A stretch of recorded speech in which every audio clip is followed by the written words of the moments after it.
Despite having the Doctor in it, the Whoniverse is certainly a pretty grim place to be. But just how grim it truly is might have escaped your notice. That is, until now. With that in mind, I'm Will for Who Culture, and here are 9 Doctor Who episodes with disturbing implications. 9. The flesh feels the pain of Amy's death. The Almost People. Series 6 introduced programmable matter called flesh, which was used to create gangers, exact duplicates, including memories, of humans. This raised a major philosophical debate in the first half of the series. Should the flesh be treated as a real living thing, or is it simply a disposable tool? There are arguments on both sides, but during the 2-part story, The Rebel Flesh / The Almost People, it's made abundantly clear that we should all be on Team Flesh. This is because the entire point of these episodes is to show that the flesh has a sentience of its own, and that it feels pain and suffering when its gangers are decommissioned, or to put it honestly, killed. Bearing this in mind then, there's quite a dark edge to the Almost People's climactic TARDIS scene that a lot of people might have missed. Here, in a shock twist, it's revealed that Amy is a ganger when the Doctor melts her down into a puddle of goop. The real Amy is safe and unharmed, but hang on a second, didn't we just spend 2 episodes learning that the flesh has its own consciousness, that it's alive, and that it can recall the deaths of its gangers? Most viewers were so blown away by the twist that they probably didn't consider this, but everything we know about the flesh implies that it will feel the pain of Amy's death, which effectively means the Doctor is committing murder with this act. 8. The Weeping Angels probably escaped. Blink. The finale of Blink sees the Doctor trick 4 Weeping Angels into staring directly at each other, which freezes them in place for good. Well, almost for good. These angels could actually move again if someone finds them and breaks their lines of sight, and based on certain evidence we see within the episode, that is almost certainly going to happen. About halfway through the story, protagonist Sally goes to the police to tell them about West Drumlands, the house where the angels are lurking. This puts her in contact with Billy Shipton, an investigator investigating disappearances at this property. Billy then shows Sally a collection of cars, all of which were found abandoned outside West Drumlands. Billy doesn't know this, but we, the viewers, do. The owners of the cars have entered the house, only to be sent back in time by the angels. And this leads us to the disturbing implication of the episode. The police know about West Drumlands, and it clearly attracts a lot of members of the public, as evidenced by all the abandoned cars. As a result, it is extremely likely that a cop or a citizen will enter West Drumlands after the episode ends, and unwittingly break the angels out of their frozen states, setting them free to cause untold amounts of terror once again. 7. The Doctor forces countless innocent spiders to die horribly. Arachnids in the UK. Even though the classic and modern years are littered with examples of the Doctor killing people, the character supposedly doesn't like to kill. The Doctor's morals are wildly inconsistent and often quite confusing, and no better is this on display than in Series 11's Arachnids in the UK, where the Doctor's actions result in the slow, painful off-screen deaths of countless innocent arachnids. The main threat in this episode is a group of enlarged spiders, which obviously proves quite tricky to deal with. Businessman Robertson simply wants to shoot them, but the Doctor devises a far more humane solution, which isn't actually humane at all. What she decides to do is lure all the spiders into a panic room and lock them in. We don't get to see what happens to the creatures after this, but we can only assume that they died via cannibalism, suffocation, or starvation over a very long period of time. Like, hey Doc, surely it would have been far more humane to end their suffering quickly by shooting them. Just think about all that horrific spider death happening inside that panic room, and it makes you seriously question the Doctor's judgment. 6. Elton has sex with a pavement slab. Love and Monsters. Probably the most infamous case of an implied disturbing moment in Doctor Who is the concluding moments of the much maligned Love and Monsters. After being gruesomely absorbed by the aptly named Absorbaloff, Ursula's situation only worsens when the Doctor saves her by merging her head with a pavement slab, forcing her to live out the rest of her days as a head on a stone. And then, just when it looks like things can't get any more strange, they do. Ursula's boyfriend Elton mentions something about their love life, strongly implying that they have some sort of weird sexual relationship. Yeah, just use your imagination. 5. The Metacrisis Doctor's swift death. Journey's End. The Metacrisis Doctor was an identical copy of the 10th Doctor, only with a few key differences. He aged like a normal human, had only one heart, and could not regenerate. During the conclusion of Journey's End, this substitute Doctor was left on a parallel Earth with Rose Tyler, and as revealed in a deleted scene, a chunk of TARDIS, which, given enough time, will eventually grow into a full-sized TARDIS all on its own. This was the last time we ever saw Rose and the Metacrisis Doctor, but the fact they have a TARDIS strongly hints that they'll jet off on a series of adventures in time, protecting their universe just as the Doctor protects his. Sounds quite positive, but what happens next might be significantly more downbeat. Remember how we mentioned the Metacrisis Doctor can't regenerate? Yeah, that's a recipe for disaster. If he's traveling the universe like his prime Earth counterpart, he's going to get into a few scrapes. But when he's shot by a Dalek or a Cyberman, he's not going to respawn with a new face. He'll just be dead. And let's face it, since this Doctor is much more reckless than the real one, it's bound to happen sooner rather than later.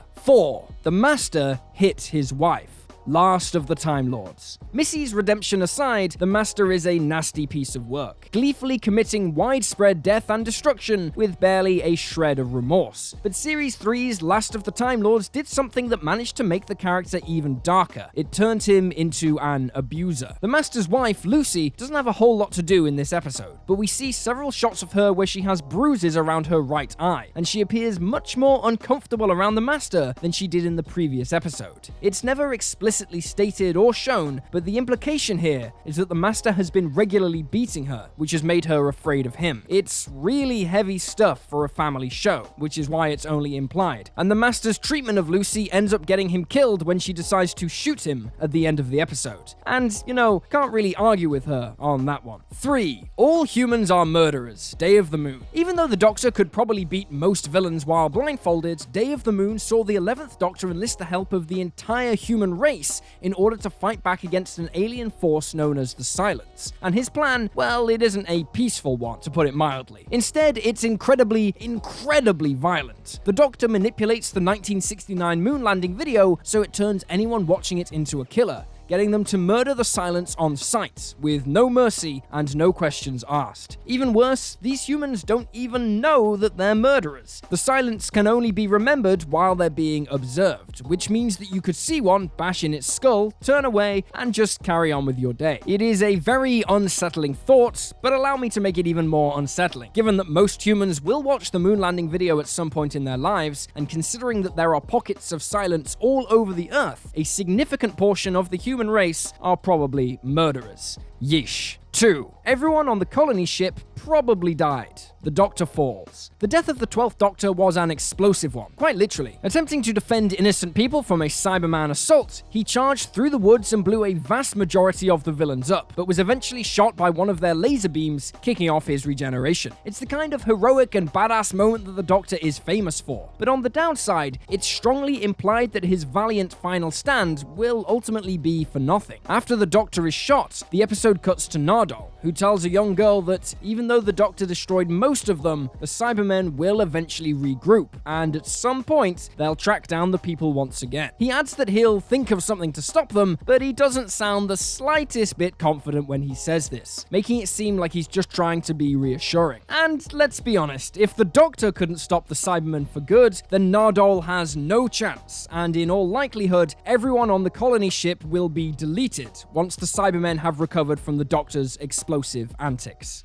1. The Master becomes every unborn baby on Earth. The End of Time. The End of Time is a bonkers story, in no small part due to the fact that the Master's evil plot is his craziest one to date. He doesn't try something simple and bog standard, oh no. What he actually decides to do is transform every single human on the planet into a duplicate of himself. Yeah, it's wacky as hell. The End of Time already has a lot on its plate, so it doesn't really delve into the global ramifications of this scheme, and because of this, it leaves an important and disturbing question unaddressed. What happens to all the pregnant women? The Master uses an immortality gate to turn all humans into exact clones of himself. This means that people change in size as well as appearance. Chunky people become slim, just like the Master, and kids morph into full-sized adults.